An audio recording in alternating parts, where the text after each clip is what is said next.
Alors, je commence une série de monographies saturniennes, puisque je considère que Saturne, au niveau. Enfin là, je ne parle pas de classification,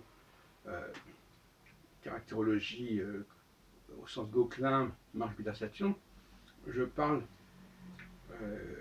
d'une cyclicité. Je rappelle que Mars, Jupiter, Saturne chez Gauquelin, c'est le mouvement diurne, le mouvement de rotation de la Terre. Alors que la cyclicité, c'est la révolution de la planète à travers l'écliptique. Donc ce sont deux astrologies complémentaires. Alors, je vais aborder maintenant le cas de Donald Trump, au regard de ma théorie. Alors, certains me font la critique de dire que quand Donald Trump est arrivé au pouvoir, quand il a été élu en 2016, fin 2016, pour commencer son mandat en 2017, il n'avait pas Saturne, il n'avait pas 60 ans.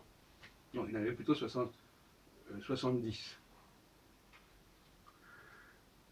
Bon, mon acte. Mais quand on regarde la biographie de Donald Trump, on s'aperçoit que les choses sont plus complexes que ça. D'abord, à 30 ans, et même à 26 ans, 27 ans, il prend le contrôle de la société de son père. Il confie les clés de cette structure. Et il commence à ce moment-là sa carrière dans l'immobilier, qui culminera avec la fameuse tour Trump. Et 30 ans plus tard, 28 ans plus tard, au début de... Donc ça, c'était donc la première période, ça commence dans les années, parce que oui, 71, etc.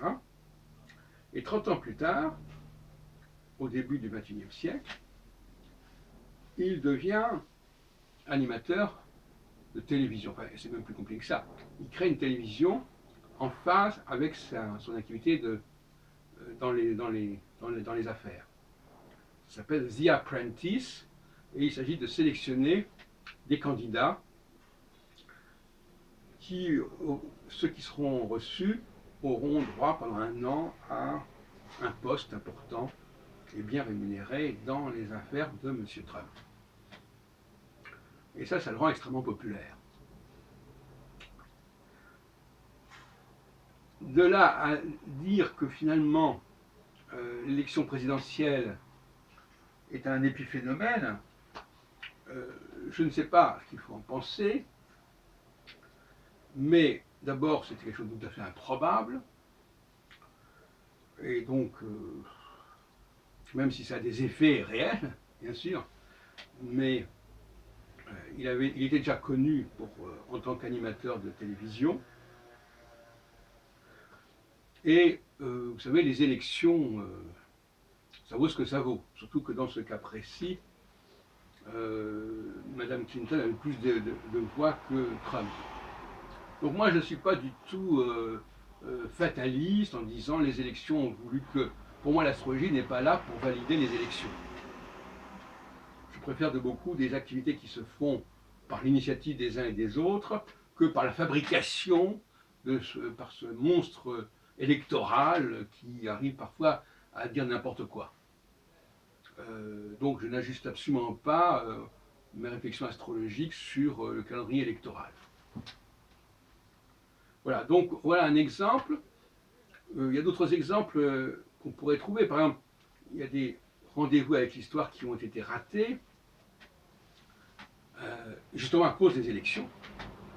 Parce que Mitterrand, en 1974, avait une soixantaine d'années. Il aurait donc pu briguer la présidence, logiquement, mais il a raté de quelques centaines de milliers de voix devant Giscard d'Estaing. Donc, il faut dire les choses très clairement.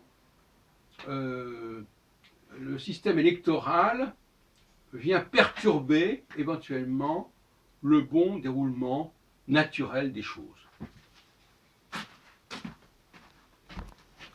c'est une réalité qui se surimpose à la réalité.